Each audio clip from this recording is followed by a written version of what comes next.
Usiwaze, niulize. Bwana ndugu yangu mambo vipi? Mungu ni mwema kabisa. Mmefuzu lakini furaha haionekani usoni mwenu. Kiukweli furaha hakuna kwa sababu moja.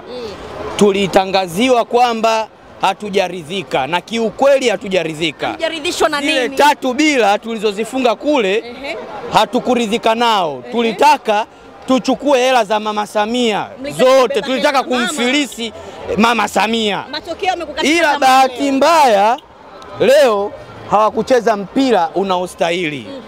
Mimi kama mshabiki sijaridhika, japo wamesema wameridhika, hatujaridhika na kweli sijaridhika.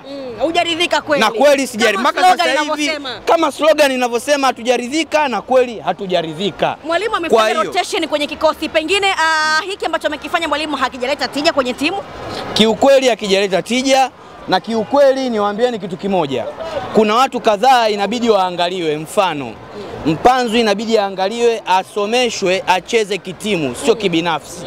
Acheze kitimu na watu wengine wacheze kitimu. Lakini tumemwona leo yupo Mkwala kaingia kipindi cha mwisho, kaonyesha kidogo tofauti na wengine.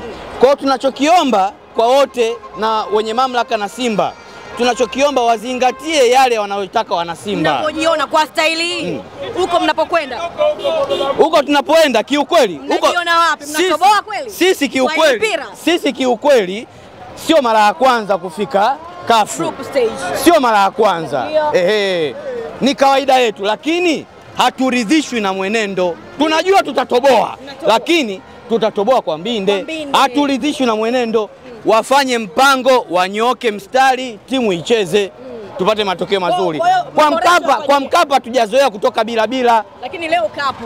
Hatujazoea kutoka bila kwa Mkapa. Hii inaitwa umefuzu lakini una furaha. Tumefuzu lakini hatuna furaha.